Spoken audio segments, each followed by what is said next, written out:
قال اللہ تبارک و تعالی هو الذی بعث فی الامیین رسولا منہم یتلو علیہم آیاتہ ویزکیہم ویعلمہم الکتاب والحکمہ وَإِن كَانُوا مِن قَبْلُ لَفِي ضَلَالٍ مُبِينٍ۔ صلوات پڑھے محمد،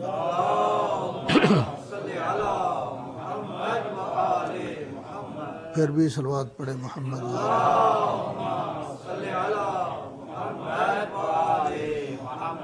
قرآن مجید سورہ جمعہ جو جمعے کی نماز میں پڑھی جاتی ہے، اس کی دوسری آیت ارشاد رب العزت ہو رہا ہے کہ اللہ وہ ہے جس نے امیین میں ایک رسول بھیجا، جس رسول کا پہلا کام آیات قرآنی کی تلاوت، دوسرا کام اس تلاوت کے ذریعے نفس انسانی کو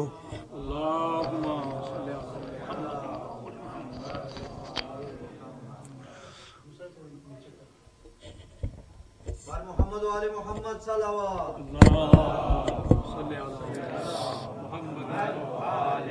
اللہ وہ ہے جس نے امیین میں رسول بھیجا، جس کا پہلا کام قرآنی آیات کی تلاوت، دوسرا کام تزکیہ نفس، انسان کے نفس سے غلاظتوں نجاستوں کو دور کر کے اس کو پاک کرنا، تیسرا کام کتاب کی تعلیم، اور چوتھا کام اسرار و رموز جو اس کتاب میں پائے جاتے ہیں ان کی تعلیم۔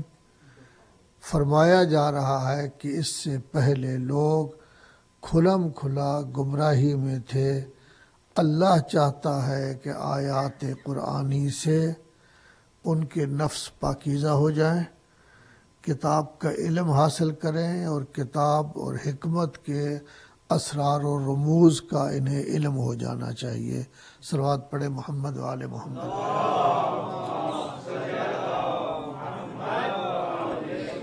اتنی بڑی کائنات میں اللہ تبارک و تعالی نے حضرت انسان کو یہ شرف بخشا ہے کہ یہ انسان پوری مخلوقات میں اشرف ہے، افضل ہے۔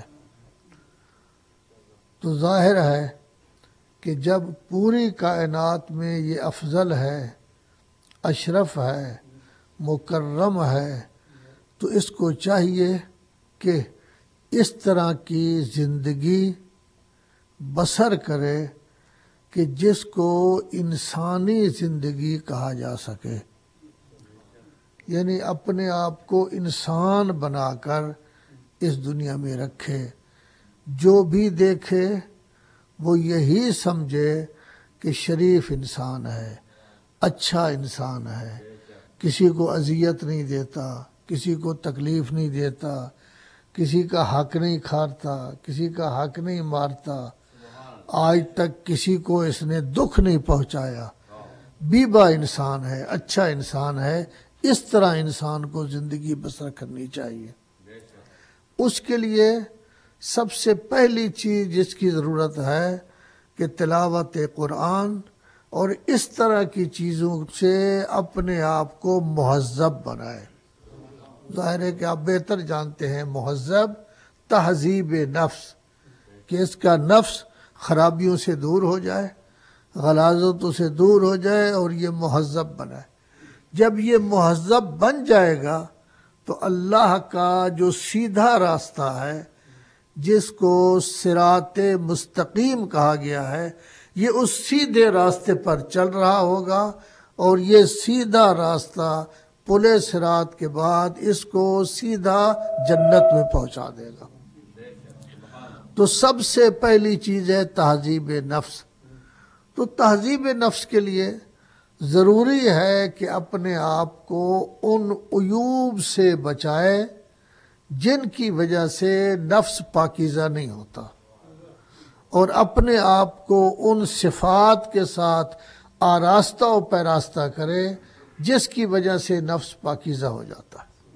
تو ان چیزوں سے بچائے جو خرابی پیدا کرتی ہیں، ان چیزوں کو اپنائے جن کی وجہ سے انسانی نفس پاکیزہ ہو جاتا ہے۔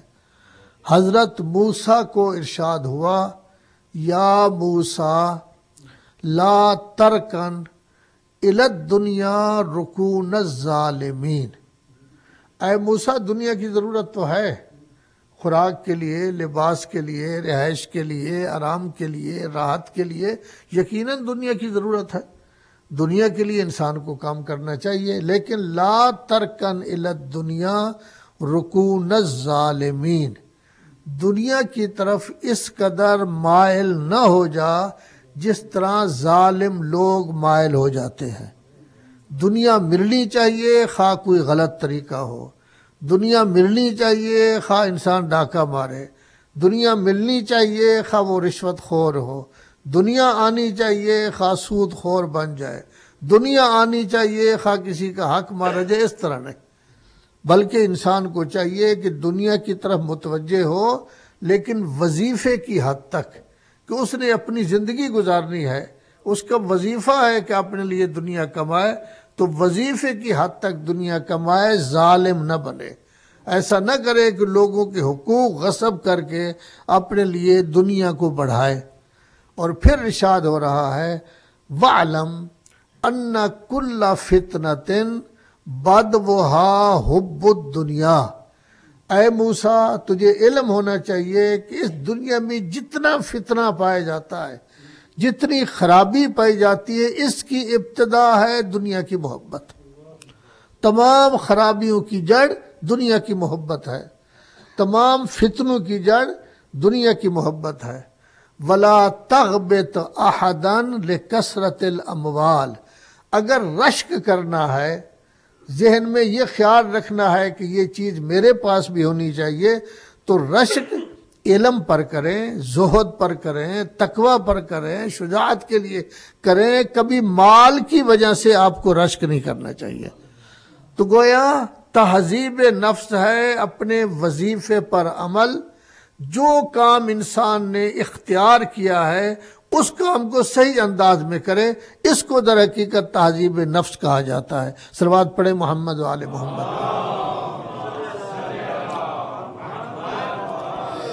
تو اب جب انسان اپنے وظیفہ کے مطابق چل رہا ہے، صحیح نہج میں چل رہا ہے، اب اسے چاہیے کہ اپنے آپ کو اچھی صفات سے آراستہ و پیراستہ کرے۔ ان اچھی صفات میں اللہ تبارک و تعالی سورہ بقرہ میں دوسرے پارہ میں ارشاد فرماتا ہے، فَاذْكُرُونِی، میرا ذکر کیا کرو، مجھے یاد کیا کرو، میرا تذکرہ کیا کرو۔ 22ویں پارہ میں ارشاد ہے، فَاذْكُرُوا اللَّهَ ذِكْرًا كَثِيرًا وَسَبِّحُوهُ بُكْرَةً وَأَصِيلًا، اللہ تعالیٰ کا بہت زیادہ ذکر کیا کرو، بہت زیادہ ذکر کیا کرو، اور صبح و شام اللہ کی تسبیح پڑھا کرو۔ فائدہ کیا ہوگا اللہ کے ذکر کرنے کا؟ اللہ تعالیٰ فرماتا ہے، فَاذْكُرُونِی أَذْكُرْكُمْ، آپ مجھے جب یاد رکھیں گے میں بھی آپ کو یاد رکھوں گا، میری توفیقات شامل حال ہوں گی، مال میں خیر و برکت ہوگی، صحت مل جائے گی، اولاد مل جائے گی، عزت مل جائے گی، عظمت مل جائے گی، آپ میرے بن جائیں میں آپ کا بن جاؤں گا۔ من کان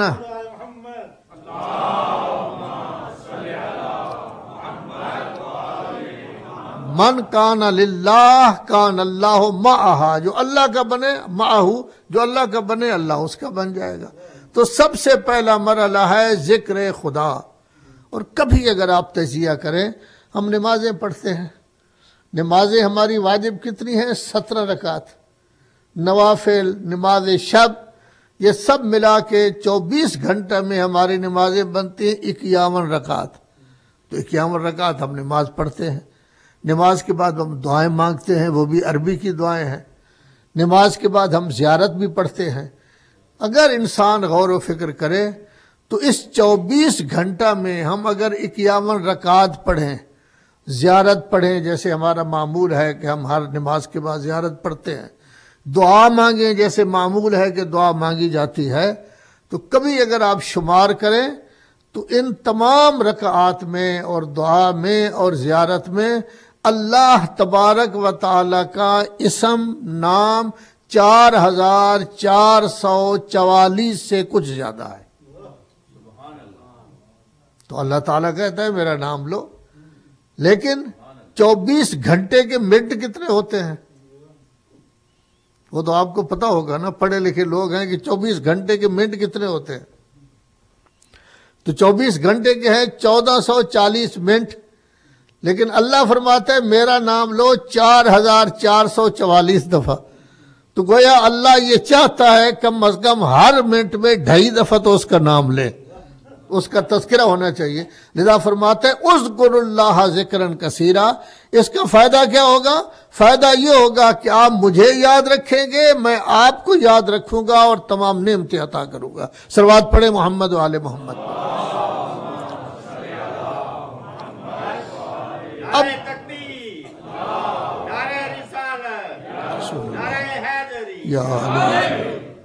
تو اب ظاہر ہے کہ جب اللہ کا ہم ذکر کریں گے تو خلوص دل سے ہم ذکر کریں گے۔ یہ ذکر کس طرح ہم کر رہے ہیں؟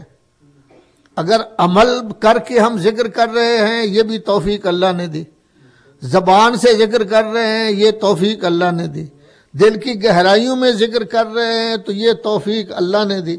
اللہ نے توفیق دی تو ہم یہ سارا کام کر رہے ہیں، لذا کہا گیا ہے وَاشْكُرُوا لِي، آپ میرا شکر ادا کریں۔ تو گویا یہ ذہن میں رکھنا کہ میرے پاس جو کچھ ہے اللہ کا دیا ہوا ہے، عمل خیر جو کر رہا ہوں وہ اللہ کی توفیق سے، مجالس کر رہا ہوں اللہ کی توفیق سے، عزاداری کرا رہا ہوں اللہ کی توفیق سے، ماتم کر رہا ہوں، نماز پڑھ رہا ہوں، حج کر رہا ہوں اللہ کی توفیق سے۔ اس کا پھر شکریہ بھی آپ میرا ادا کریں کہ میں نے آپ کو توفیق بھی دی، نعمتیں بھی دی، اچھائی کی طرف مائل بھی کیا، اچھے کاموں کی طرف مائل بھی کیا۔ وَلَا تَكْفُرُونَ، کبھی بھی کفران نعمت نہ کرنا۔ تو گویا مطلب یہ ہوا کہ غلطیوں سے انسان اپنے آپ کو بچائے اور انسان اللہ کا ذکر کرے اور اللہ کا شکر کرے۔ اب دیکھیے جب ہم اللہ کا ذکر کریں گے، ہم تو اس دنیا میں رہ رہے ہیں، اس دنیا میں تو ہر کام حساب کتاب کے ساتھ ہوتا ہے۔ میں اگر کام کروں تو مجھے کیا ملے گا، اوور ٹائم لگاؤں تو کیا ملے گا، اگر میں کسی جگہ جا رہا ہوں تو اس جگہ مجھے کیا ملے گا۔ تو دنیا ایسی ہے کہ ہم ہر کام اس عنوان سے کرتے ہیں کہ اس سے ہمیں ملے گا کیا۔ نماز پڑھتے ہیں نہ صرف اس لیے کہ ڈنڈے سے بچ جائیں گے بلکہ نعمتیں ملیں گی، جنت ملے گی۔ عزاداری کرتے ہیں اس لیے کہ اس سے جنت ملے گی۔ تو جو کام بھی ہم کرتے ہیں کوئی مقصد سامنے رکھتے ہیں تب کام کیا جاتا ہے، کبھی مقصد کو سامنے رکھے بغیر کبھی کام نہیں کیا۔ تو اب سوال یہ پیدا ہوتا ہے جب ہم ذکر خدا کریں گے، جب ہم عبادات کریں گے، جب ہم مجالس سنیں گے، پڑھیں گے، جب ہم عزاداری کریں گے، یہ جتنے نیک کام کریں گے تو سوال یہ پیدا ہوتا ہے اس سے ہمیں فائدہ کیا ہوگا۔ جب یہ کام ہم کریں گے تو اس سے ہمیں ملے گا کیا؟ تو اللہ تعالیٰ فرماتا ہے جنات تجری من تحتها الانہار، اللہ تعالیٰ آپ کو جنت دے گا، جنات دے گا، اس میں باغات ہوں گے جس میں نہریں جاری ہوں گی۔ یا اللہ کس چیز کی نہریں؟ تو اللہ تعالیٰ سورہ محمد صلی اللہ علیہ وآلہ وسلم 26ویں پارے میں ارشاد فرماتا ہے کہ وہاں صاف و شفاف پانی کہ جس میں کسی قسم کی کوئی خرابی نہیں ہوگی، کبھی خراب نہیں ہوگا، اس کی نہریں بھی چل رہی ہوں گی، دودھ کی نہریں بھی چل رہی ہوں گی، لم یتغیر طعمہ، جس کا ذائقہ کبھی خراب نہیں ہوگا، اور شہد کی نہریں بھی چل رہی ہوں گی جو ہمیشہ بہتر ہوگا۔ تو گویا اللہ کا جب ذکر کریں گے، اللہ کے احکام پر عمل پیرا کریں گے تو ہمیں جنت مل جائے گی جس میں نہریں جاری ہوگی، بڑا آرام ملے گا، ہر لحاظ سے ہم آرام سے رہیں گے، ہماری آئندہ زندگی بڑی اچھی گزر جائے گی۔ یا اللہ جب عبادات سے ہمیں یہ سب کچھ مل رہا ہے تو علیحدہ شکریہ کیوں ادا کریں، دل میں کیوں خیال کریں کہ جو کچھ ہے ہمارے پاس اللہ کا دیا ہوا ہے، نیکی کر رہے ہیں تو اللہ کی توفیق سے۔ اللہ تعالیٰ فرماتا ہے جب ذہن اپنا بلند کرو گے تو نعمت بھی بلند ہو جائے گی، نعمت بھی بلند ہو جائے گی۔ کس طرح نعمت؟ کہ جب عبادات آپ کر رہے ہیں تو جب جنت کی طرف جائیں گے تو وہاں تلاش نہیں کرتے رہیں گے کہ میرا مکان کہاں ہے، کس جگہ میں نے پہنچنا ہے، بلکہ حقیقت یہ ہے کہ فرشتے کھڑے ہوئے ہوں گے، استقبال کے لیے کھڑے ہوئے ہوں گے۔ 24 پارے کی آیت جس میں وہ یہ کہیں گے سلام علیکم طبتم فادخلوها خالدین، آپ پر سلام ہو، آپ نے بڑی پاکیزہ زندگی بسر کی، آئیے اب آ کے جنت میں رہیں۔ تو فرشتے ہمارا استقبال کر رہے ہوں گے۔ لیکن جب ہم اس نعمت کو اور بڑھائیں گے، اپنے عمل میں اور وسعت پیدا کریں گے، خدا کا شکریہ قلب سے ادا کریں گے، اس وقت ہمیں کیا ملے گا؟ اس وقت یہ ہے کہ جس وقت ہم جنت میں فروکش ہو جائیں گے، مقیم ہو جائیں گے، وہاں پہنچ جائیں گے، تو سورہ یاسین میں ہے کہ اس وقت ایک نئی چیز ہمیں ملے گی جو کائنات کی سب چیزوں سے بلند ہے۔ وہ کیا ہے؟ سلام قولا من رب الرحیم۔ اب اس وقت آپ کو سلام براہ راست آئے گا اس رب سے جو رحمت کرنے والا ہے۔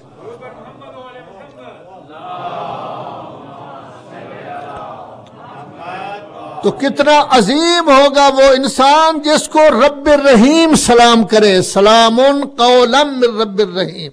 ہم پڑھتے ہیں قرآن مجید میں کہ اللہ تعالیٰ کا سلام نوح پر ہو، اللہ تعالیٰ کا سلام ابراہیم پر ہو، اللہ تعالیٰ کا سلام آل یاسین پر۔ یہ تو نبی ہیں، یہ تو معصوم ہیں، ہم تو بیچارے لوگ ہیں، غیر معصوم لوگ ہیں، خاکی لوگ ہیں، خرابی ہم میں پائی جاتی ہے، نقائص۔ لیکن جب ہم عمل کر کے جائیں گے تو قیامت کے دن جنت میں جب ہم پہنچیں گے تو براہ راست اللہ کی طرف سے سلام آئے گا اور کہا جائے گا کہ یہ سلام آپ کو اس رب کی وجہ طرف سے ہے جو رحمت کرنے والا دنیا میں بھی تھا اور آخرت میں بھی اسی کی رحمت ہے۔ صلوات پڑھے محمد و آل محمد۔ لذا مولا کائنات امیر المومنین علی ابن ابی طالب علیہ السلام ایک نسخہ بتاتے ہیں ہمیں کہ دنیا اور آخرت میں کامیابی کا نسخہ کیا ہے۔ فرماتے اذا اردت عزتا بلا عشیرہ۔ بعض اوقات انسان کی عزت اس لیے ہوتی ہے قبیلہ بڑا ہے، اس کے ساتھ ہاتھ کافی ہے۔ اگر تھوڑا سا میں نے کوئی غلطی کی تو پتہ نہیں ہزاروں ہاتھ میرے مقابلے میں آ جائیں گے۔ تو عزت ملتی ہے قبیلے کی وجہ سے۔ ایک وَحَیْبَةً بِبِلَا سلطان، اور کبھی کبھی انسان کے اندر ہیبت پیدا ہو جاتی ہے بادشاہی کی وجہ سے، افسری کی وجہ سے۔ ایک انسان بڑا خوش اخلاق، ہر لحاظ سے بہتر، لیکن جب کرسی پر بیٹھ جائے ابتدا میں فرق نہیں پڑتا، چند دن بہت اچھا رہے گا، لیکن جب کرسی کا نشہ چڑھے گا، خمار چڑھے گا، اس کے بعد اس کی زندگی میں تبدیلی آ جاتی ہے، لباس میں تبدیلی، زندگی میں تبدیلی، اٹھنے بیٹھنے میں تبدیلی۔ پتہ چلتا ہے ہر کسی کے سامنے افسر ہے، حتیٰ کہ گھر میں بھی آئے تو والدین کے سامنے بھی وہ افسر بنا ہوا ہوتا ہے۔ تو ظاہر ہے کہ یہ عزت انسان کبھی کبھی قبیلہ کے ذریعے تلاش کرتا ہے، کبھی دولت کے ذریعے عزت تلاش کرتا ہے، کبھی بادشاہت اور افسری کی وجہ سے عزت تلاش کرتا ہے۔ امیر المومنین فرماتے ہیں اگر آپ عزت چاہتے ہیں، عشیرہ بھی نہیں ہے، اگر آپ عزت چاہتے ہیں آپ کے پاس دولت بھی نہیں ہے، اگر آپ عزت چاہتے ہیں آپ کے پاس کرسی بھی نہیں ہے، یعنی افسری بھی نہیں ہے، تو فخرج من ذل معصیت اللہ الی عز طاعت اللہ، تو اس ذلت سے جو گناہ کی وجہ سے پیدا ہوتی ہے اس سے نکل جا، اللہ تعالیٰ کی اطاعت کی عزت میں داخل ہو جا، تیرے پاس کچھ بھی نہیں ہوگا تب بھی ساری دنیا میں تیری عزت زیادہ ہوگی۔ صلوات پڑھے محمد والے۔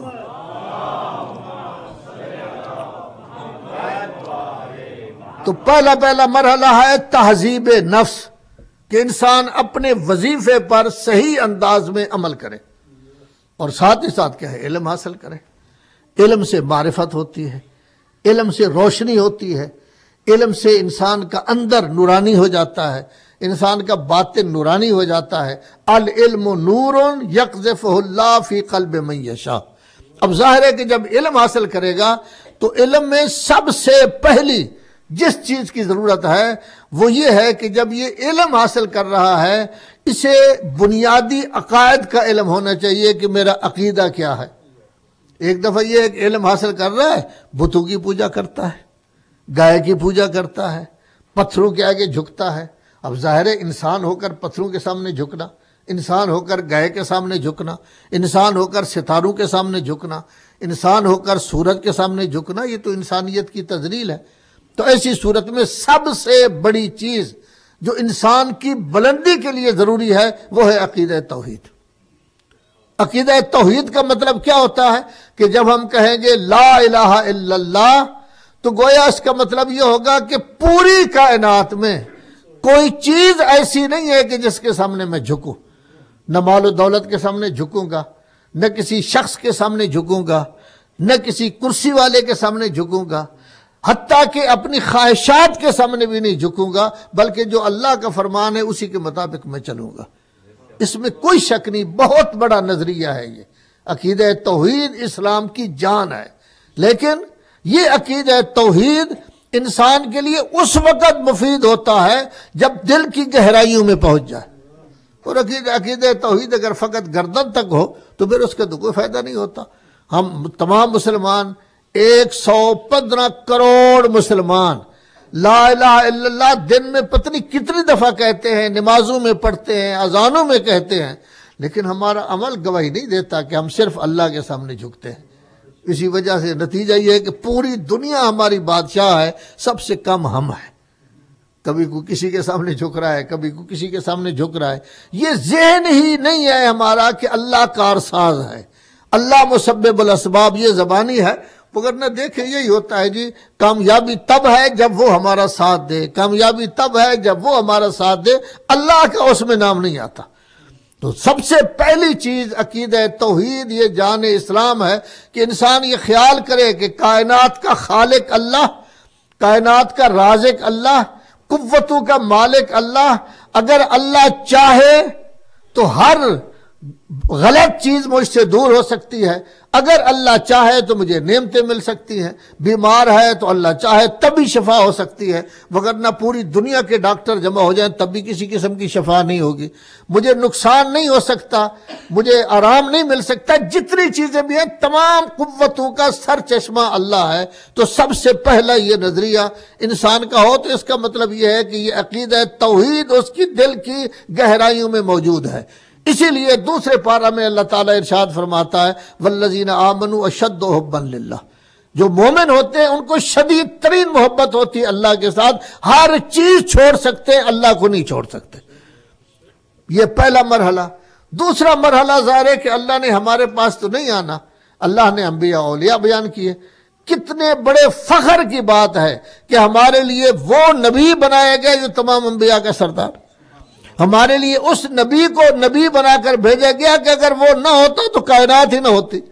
ہمارے لیے اس کو نبی بنایا گیا جس کے دم قدم سے یہ کائنات موجود ہے۔ ہمارے لیے اس کو نبی بنایا گیا کہ اگر اس کا نائب آج دنیا میں موجود نہ ہوتا تو یہ کائنات ایک سیکنڈ کے لیے باقی نہ رہ سکتی۔ اس کائنات کا باقی رہنا دلیل ہے اس بات کی کہ اس کا نائب 12واں لال ولایت موجود ہے، تبھی یہ کائنات موجود ہے۔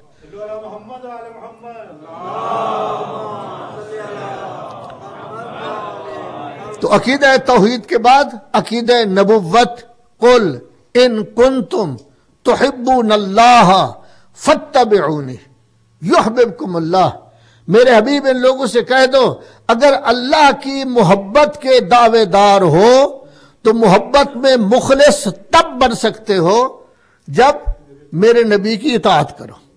خالی توحید نہیں، خالی توحید کام نہیں دے گی جب تک میرے نبی کی اطاعت نہ کریں۔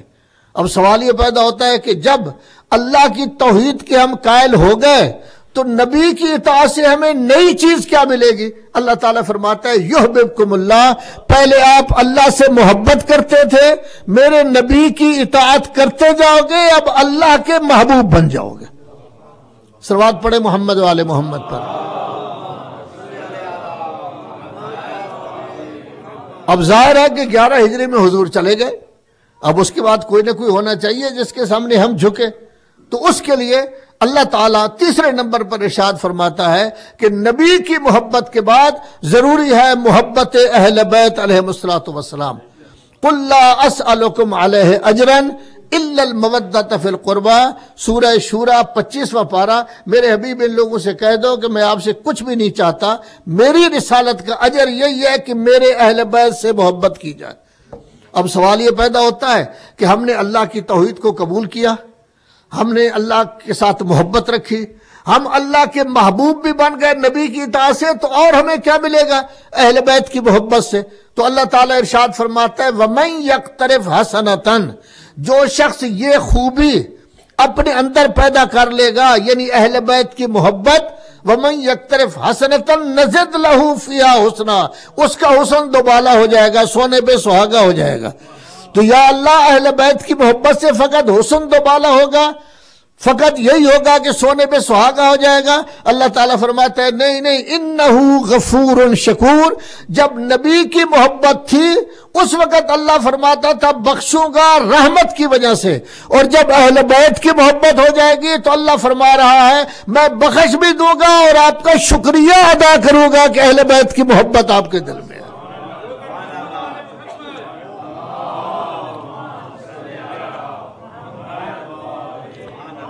تو گویا عقیدہ توحید، عقیدہ نبوت اور عقیدہ امامت، ان تینوں کے اپنے اپنے مدارج ہیں، ان کو ملانا کسی صورت میں نہیں ہے۔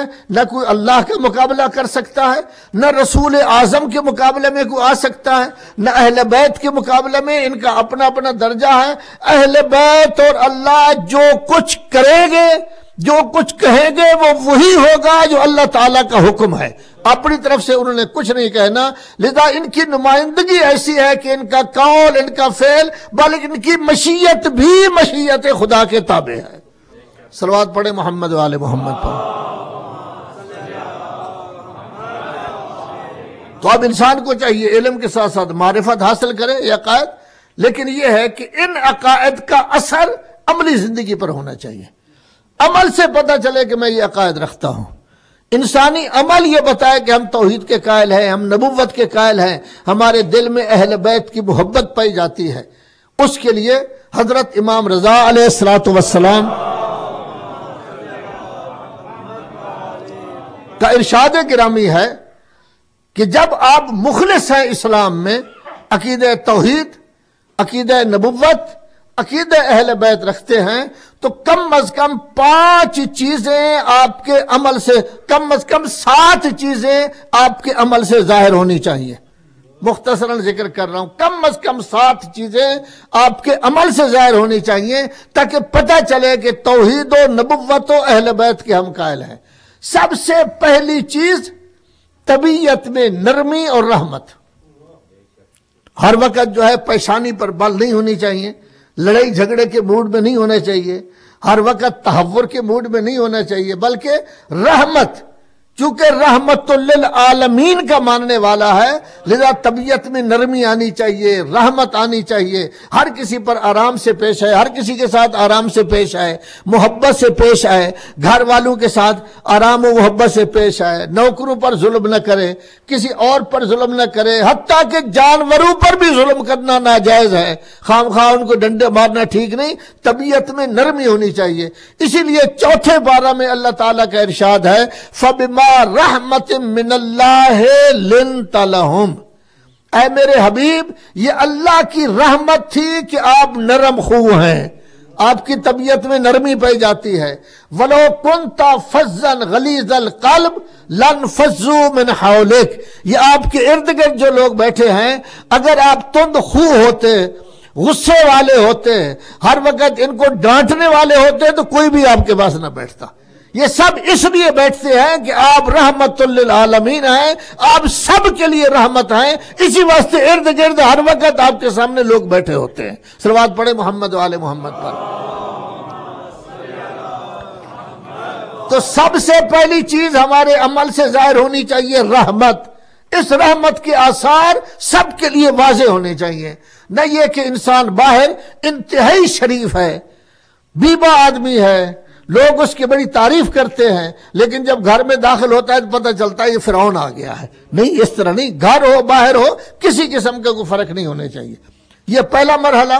دوسرا مرحلہ، انسان کی طبیعت میں میل ملاپ ہونا چاہیے، ایک دوسرے کے ساتھ ملاقات، ایک دوسرا تکبر کبھی نہ آئے۔ جب کوئی دوست مل جائے، ساتھی مل جائے، انسان مل جائے، اس کے ساتھ مصافحہ کرے، معانقہ کرے، اس کی خیر خیریت پوچھے، آرام کے ساتھ پیش آئے، تاکہ ہر شخص یہ کہے کہ بڑا خوش اخلاق ہے، اتنا بڑا افسر ہو کر میرے لیے کھڑا ہو گیا ہے جو مجھے ملا ہے۔ میں پرانے زمانے میں اس کا نوکر ہوا کرتا تھا، تب بھی اس نے میرا خیال کیا ہے، میں اس کے گھر کام کرتا تھا، تب بھی اس نے میری عزت کی ہے۔ تو میل ملاپ اتنا ہونا چاہیے تاکہ انسانیت کا ظہور ہو اور پتہ چلے کہ یہ شخص تربیت یافتہ ہے، اللہ اور رسول و اہل بیت کا عقیدہ اس کے دل میں راسخ ہے۔ صلوات پڑھیں محمد و آل محمد پر۔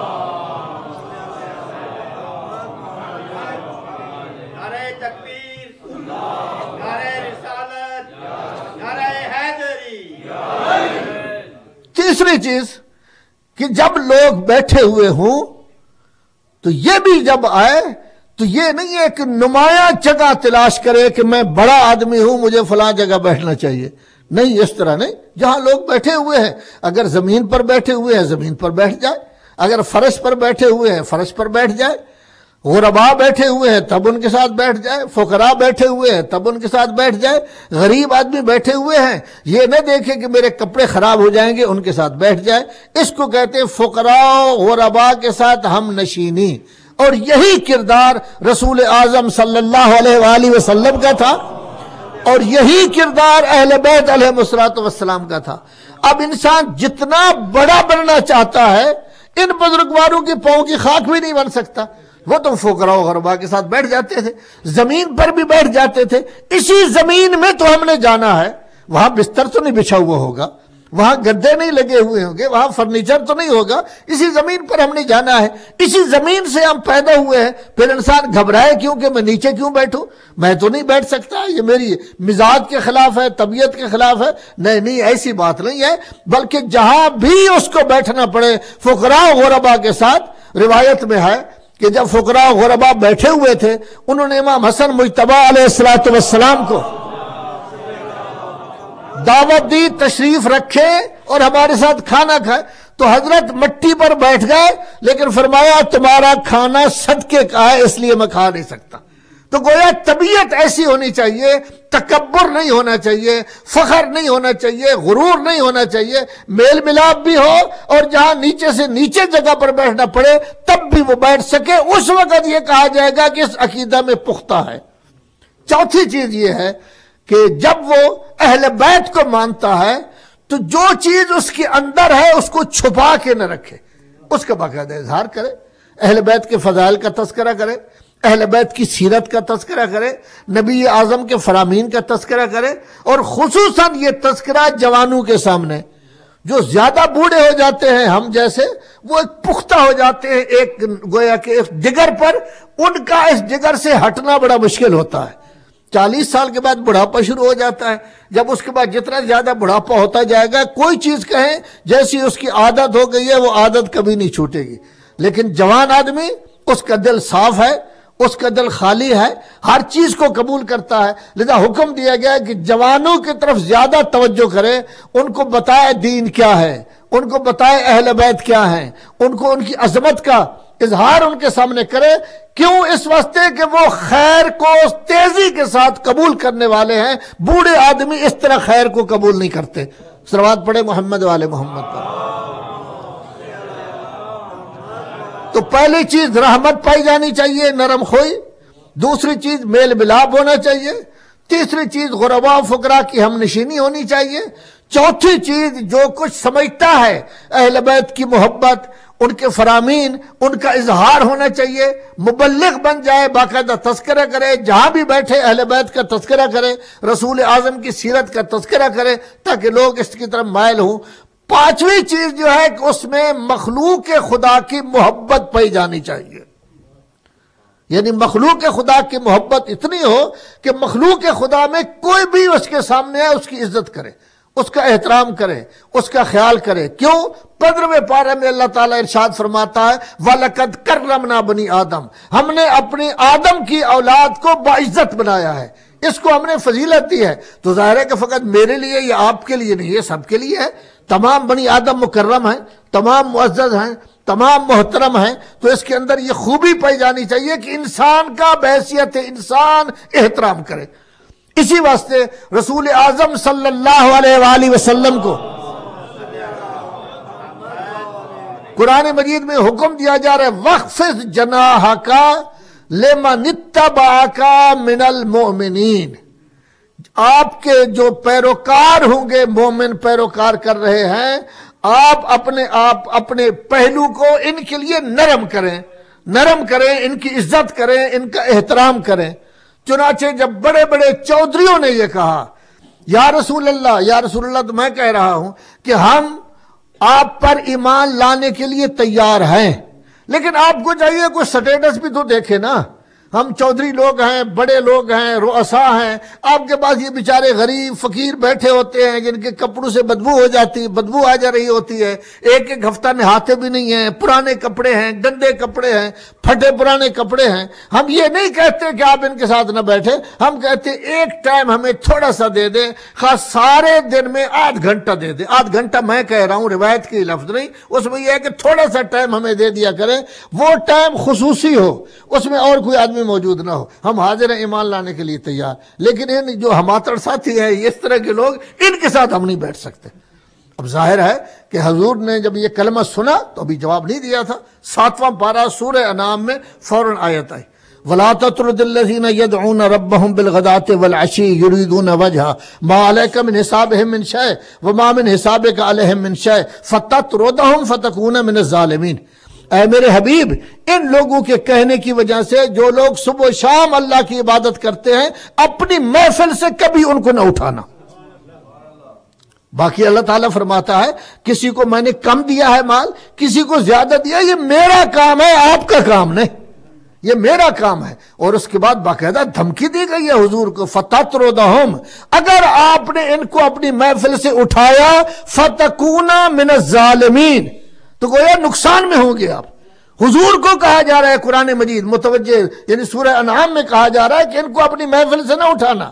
محفل سے جب اٹھائیں گے، یہ اللہ تعالیٰ کے مخلص بندے ہیں، جب ان کو اٹھائیں گے ان چودھریوں کے لیے تو گویا نقصان میں ہوں گے، خسارہ میں ہوں گے۔ تو گویا اللہ تعالیٰ درس دے رہا ہے کہ وہاں غریب و امیر کا فرق نہیں، اچھے کپڑے اور ماڑے کپڑے کا کوئی فرق نہیں ہے۔ جب بیٹھے ہوئے ہیں، جو بھی آئیں ساتھ ساتھ بیٹھے، کسی کے لیے علیحدہ ٹائم دینا، مخصوص ٹائم دینا، اس کی کوئی ضرورت نہیں، اور حکم دیا گیا کہ آپ نہیں اٹھا سکتے۔ ہاں البتہ ہمیں بعض اوقات حیرانی ہوتی ہے کہ جس وقت ہم دیکھتے ہیں کہ حضور کو تو حکم دیا گیا تھا کہ جو مومنین ہیں ان کو اپنی محفل سے آپ نے کبھی نہیں اٹھانا، لیکن ایک موقع ایسا آتا ہے کہ حضور فرما رہے ہیں قوموا انی، تو قوموا انی جب حضور نے فرمایا ہے کہ چلے جاؤ، اب اس میں دو حال سے معاملہ خالی نہیں ہے، معاذ اللہ معاذ اللہ معاذ اللہ، یہ حضور نے ٹھیک نہیں کیا، اللہ تعالیٰ کا حکم تھا نہ اٹھائیں، یا یہ پتہ چلتا ہے جن کو اٹھایا گیا تھا ان میں ایمان کی رمق نہیں تھی۔ صلوات پڑھے محمد و آل محمد پر۔ تو پہلا مرحلہ کیا ہے؟ رحمت پیدا ہونی چاہیے، میل ملاپ پیدا ہونا چاہیے، فقراء و غرباء کے ساتھ بیٹھنے کی عادت انسان ڈالے، نوجوانوں کو زیادہ تبلیغ کرے۔ پانچواں مرحلہ یہ ہے کہ انسان کی بحیثیت انسان احترام کرے۔ چھٹا مرحلہ یہ ہے اللہ تعالیٰ چاہتا ہے صفا کو، کہ آپ کے کپڑے بھی صاف ہونے چاہیے، آپ کا باطن بھی صاف ہونا چاہیے۔ یہ نہیں ہے کہ میلے کچیلے کپڑے ہوں تو اب آ جائیں، یہ نہیں ہے کہ اس طرح اپنے آپ کو گویا سامنے پیش کریں کہ لوگ کہیں کہ یہ عجیب آدمی ہے، کپڑے ہی نہیں دھوتا، کبھی نہائے ہی نہیں ہے، کبھی یہ ہی نہیں، نہیں، آپ کو چاہیے بدن بھی صاف ستھرا رہنا چاہیے۔ کیوں؟ النظافت من الایمان، نظافت یہ بھی ایمان کا ایک شعبہ ہے، اور ساتھ ہی ساتھ یہ ہے کہ باطن بھی انسان کا پاک ہونا چاہیے۔ اور ساتویں چیز، صلوات پڑھے محمد و آل محمد پر۔ حضرت امام رضا علیہ السلام فرما رہے ہیں کہ جب آپ کا عقیدہ اللہ و نبی و اہل بیت پر ہے تو ساتویں چیز یہ ہے کہ زندگی میں نظم و ضبط پیدا کریں۔ وقت کی پابندی، ایک منٹ کا فرق نہیں ہونا چاہیے، جو وقت ہو اس کے مطابق چلیں۔ اپنے وجود کو لوگوں کے لیے نظم و ضبط کی پابندی کر کے نافع بنائیں۔ جو شخص وقت کی پابندی نہیں کرتا تو وہ اپنا وقت ضائع کر رہا ہے، جو اپنا وقت ضائع کر رہا ہے وہ دوسروں کو کیا فائدہ دے گا؟ وہ نکارا ہے. لذا وقت کی پابندی ہونی چاہیے تاکہ اپنے آپ کو بھی نفع پہنچائے اور دوسرے لوگوں کو بھی نفع پہنچائے. یہی وجہ ہے کہ جب آذان شروع ہوتی تو رسول اعظم صلی اللہ علیہ وآلہ وسلم فوراً کھڑے ہو جاتے اور فرماتے کہ اے بلال، آپ نے ہمیں آرام دے دیا ہے. یعنی پہلے ہم دوسرے کاموں میں مشغول تھے، آپ نے ہمیں دعوت دی ہے کہ اللہ تعالیٰ کی عبادت کے لیے آئیں اول وقت میں نماز، تاکہ یہ کہا جا سکے کہ وقت کی پابندی ہے. جس طرح وقت کسی چیز کے لیے ہے اسی کے مطابق انسان کو چاہیے کہ وقت کی پابندی کرے. لذا اہل بیت نے اپنے عمل سے ہمیں بتایا ہے کہ یہ تمام خوبیاں انسان اپنے اندر پیدا کرے گا تو اس کا درجہ بلند ہوگا. اہل بیت علیہ السلام نے اپنی عملی زندگی میں ان تمام چیزوں پر عمل کیا ہے. رسول اللہ تو یقیناً رحمت للعالمین تھے، لیکن مولا کائنات سے بڑا رحیم کون ہو سکتا ہے؟ مولا کائنات جیسی رحمت، کون ایسا آدمی ہے جس میں مولا کائنات جیسی رحمت ہو؟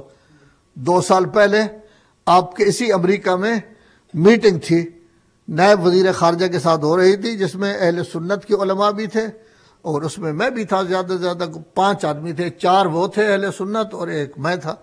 تو بات ہو رہی تھی جی آپ لوگ طالب علموں کو دہشت گردی سکھاتے ہیں اور دوسرا یہ ہے کہ آپ کو پیسہ کہاں سے ملتا ہے. خیر علماء کرام اپنی اپنی بات کرتے رہے. تو میں نے انہیں یہی کہا ہے، میں نے کہا یہ دہشت گردی جو ہے نا، اسلام تو شروع ہوا ہے 1400 اتنے سال پہلے، وہ باقاعدہ میں نے بتایا. اس وقت رسول اللہ کے زمانہ میں باقاعدہ مدرسہ تھا. پھر یہ مدرسہ ترقی کرتے کرتے اب لاکھوں کی تعداد میں مدارس پیدا ہو جاتے ہیں. لیکن یہ دہشت گردی تو فقط پاکستان میں ہے، کسی اور جگہ نہیں ہے. یہ در حقیقت آپ لوگوں نے خود ہی دہشت گرد تیار کیے تھے جب افغانستان پر قبضہ ہو گیا تھا روس کا. تو یہ تو کام آپ کا ہے. اور پھر یہ ہے کہ جب آپ وہاں سے نکلے ہیں تو اپنا بریف کیس اٹھایا ہے اور سیدھے آ گئے ہیں. جن کو آپ نے مجاہد بنایا تھا ان کے لیے کوئی کام معین نہیں کیا. اسکاؤٹ ان کو بنا دیتے، فوج میں لے لیتے، رینجرز میں لے لیتے، کوئی کام دے دیتے. جب وہ مجاہد بن گئے ہیں اب ظاہر ہے کہ وہ اپنے آپ کو کاٹیں گے یا لوگوں کو کاٹیں گے، اور کیا کرنا ہے انہوں نے. یہ بات چیت ہوئی اور اس کو میں نے مثال دی جس کو اس نے 2 دفعہ مجھ سے پوچھ کر باقاعدہ لکھا. میں نے کہا اگر مسلمان آپ نے دیکھنا ہے تو مولا کائنات امیر المومنین علی ابن ابی طالب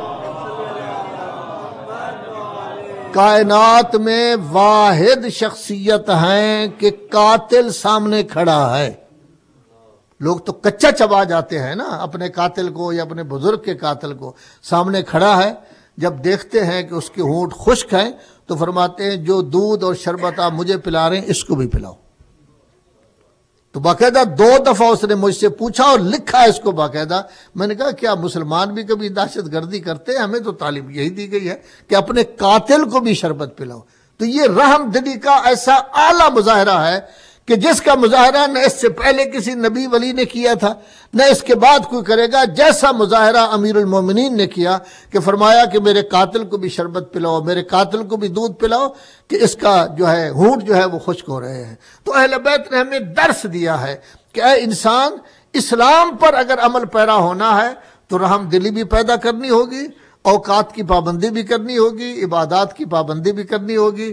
رسول اعظم صلی اللہ علیہ وآلہ وسلم نے اس قدر عبادت کی کہ کائنات میں واحد شخصیت ہے کہ قرآن مجید کو کہنا پڑا کہ ہم نے قرآن اس لیے نازل نہیں کیا آپ تکلیف میں مبتلا ہو جائیں، اپنی عبادت کم کریں.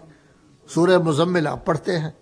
مولا کائنات کی عبادت کتنی تھی؟ ہر رات 1000 رکعت نماز پڑھا کرتے تھے. اور انہوں نے اپنی شب ضربت ستاروں کو مخاطب کر کے کہا تھا ستاروں گواہ رہنا، میں نے تمہیں طلوع و غروب ہوتے ہوئے دیکھا ہے، تم نے علی کو سوئے ہوئے کبھی نہیں دیکھا. تو کتنی بڑی عبادت، کتنی بڑی رحمت کا مظاہرہ. اور سیدہ کونین سلام اللہ علیہا چکی خود پیستی تھی تاکہ آٹا تیار کریں، گھر کا پورا کام خود کرتی تھی. اگرچہ جناب فضا تھی، حکم تھا کہ ایک دن آپ کام کریں، ایک دن فضا کام کریں. ایسا مظاہرہ کائنات میں کسی جگہ نہیں ہو سکتا کہ ایک جگہ نوکرانی کام کرے اور ایک دن خود مالکہ جو ہے وہ اپنی جگہ کام کرے. خود ہی کام کرتی تھی. اپنے بچوں کو نہلایا ہے، اپنے بچوں کو روایات میں سرما ڈالا ہے آنکھوں میں، اپنے بچوں کے سر پر تیل لگایا ہے. اور بہترین کپڑے پہنائے ہیں، اور کپڑے پہنانے کے بعد فرمانے لگی بیٹے اب آپ جائیں اپنے نانا کے پاس جائیں، میں آرام کرنا چاہتی ہوں۔ تو بی بی نے یہ سارا کام خود بنفس نفیس کیا، روٹی خود تیار کی، آٹا خود گوندھا، روٹی خود پکا کے ام ایمن کو دے دی اور کہا کہ ام ایمن جب میرے بچے آئے نا، میرا کوئی پتہ نہیں کہ کیا حالت ہو، پہلے ان کو کھانا کھلانا پھر مجھ سے ملنے کے لیے کہنا۔ اس لیے فرمایا کہ اگر آواز آتی رہے تو سمجھنا میں زندہ ہوں، وگرنہ میں اس دنیا سے چلی گئی ہوں، اپنے بابا کے پاس چلی گئی ہوں۔ جب امام حسین آیا ہے نا تو انہوں نے آ کے کہا ام ایمن میری ماں کہاں ہے؟ تو ام ایمن اس وقت مخاطب کر کے کہنے لگی کہ آپ کھانا کھا لیں اس کے بعد اپنی ماں سے مل لینا۔ تو اس وقت امام نے ایک کلمہ کہا ہے، آپ نے کبھی دیکھا ہے کہ میں نے ماں کے بغیر کھانا کھایا ہوں؟ دیکھیے حضرات محترم، موت یقینی ہے، ہر کسی پر آنی ہے۔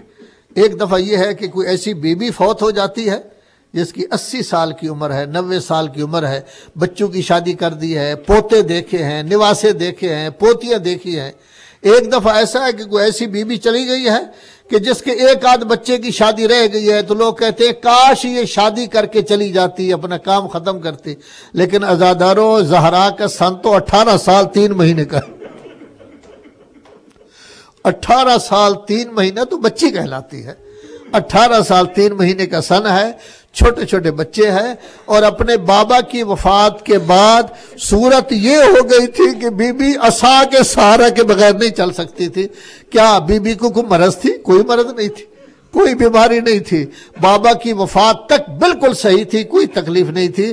لیکن جب لوگوں کے ظلم دیکھے، کبھی گھر جلایا جا رہا ہے، کبھی فدیہ غصب کیا جا رہا ہے، کبھی علی کے گلے میں امامہ ڈال کر لے جایا جا رہا ہے، کبھی بی بی جا کے خود خطبہ دے رہی ہے، رسول اللہ تعظیم کے لیے کھڑے ہو جاتے تھے، خطبہ دے رہی ہے، مسلمان کرسیوں پر بیٹھے ہیں، کسی نے نہیں کہا کہ نبی زادی اب زمین پر تو بیٹھ جائیں۔ میں یہ کہا کرتا ہوں کہ اگر زہرا کو خطبہ ایسا نہ دینا پڑتا تو زینب کو کبھی کوفہ و شام کے بازار میں نہ جانا پڑتا۔ اجرکم علی اللہ۔ حسین نے کہا کہ کیا ماں کے بغیر میں نے کھانا کھایا ہے؟ تو فوراً دروازہ کھولا، جب اندر گئے دیکھا انا للہ و انا الیہ راجعون، یہ دونوں بچوں نے ہاتھ اپنے سر پر رکھا، روتے ہوئے مسجد نبوی میں گئے اور کہنے لگے بابا ہم دوبارہ یتیم ہو گئے، پہلے ہمارا پیارا نانا چلا گیا تھا، اب ہماری پیاری ماں چلی گئی ہے۔ اجرکم علی اللہ۔ روایت کہتی ہے آپ کا مولا فاتح خیبر اٹھا ہے بیٹھ گئے ہیں، پھر اٹھا ہے پھر بیٹھ گئے ہیں۔ جب تیسری دفعہ بیٹھے ہیں کسی نے کہا مولا یا علی کیا بیویوں کے لیے بھی آدمی اتنا غم مناتا ہے؟